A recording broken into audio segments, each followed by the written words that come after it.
key things we've been doing is trying to stay proactive and make sure we're leading the charge. I think there are a multitude of advisors that we talk to in the industry that are still really not sure where things are at, and frankly I find that is a bit scary.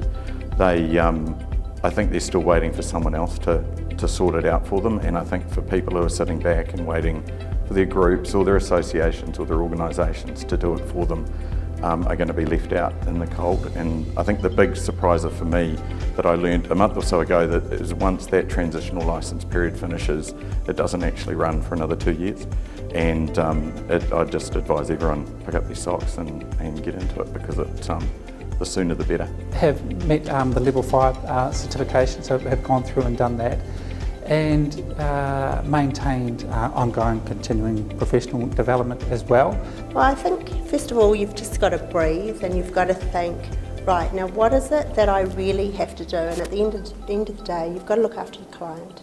You've got to always be doing what's right for the client, and so putting them first before yourself.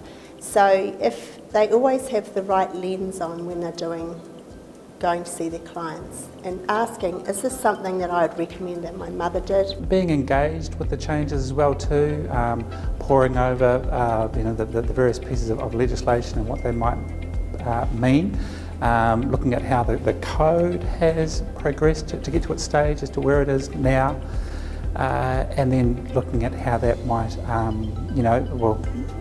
how it's going to impinge on the way we do things at the moment. And just making sure that you dot your I's and you cross your T's, and chunk it down and think, right, well this week I'm going to focus on my privacy statement. Next week I'm going to focus on making sure that I've actually got a good CPD register and I'm actually filling it in. And just slowly, we've got a little bit of time to slowly obviously get it right. And when the transitional licensing opens in November, I looked at it today and it's actually a lot easier than I thought it would be. Trying to make it friendly for the client. So it's all very well to make sure that we are satisfying the oversight of the regulator, but it's still got to be a very client-friendly proposition.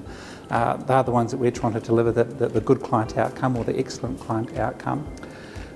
So it has been a strong focus of making sure that it's client friendly and it means something for them, and that it only enhances that client proposition, if you will. Well, we've been spring cleaning our systems and processes to make sure that those are fit for purpose and also that they're effective and efficient for all of our advisors and administrators. Well, some really good comments were made earlier about being clear about what your value proposition is and what kind of advice you want to give them and that sort of thing. Another really good piece of preparation would be if you are one of those organisations that has arrangements with employees, companies, contractors, is to map them out, get the details down and work out exactly what the entities are, who the people are, and what exactly they are doing, so that you can then see whether that works or whether you might want to change it. I actually think most people will be able to easily fill it out. If you're a little bit scared of anything to do with IT, then you really need to just go and say to someone, can you sit by me while I fill it in, because it's going to be simple. And you've really got another couple of years then to make the decision.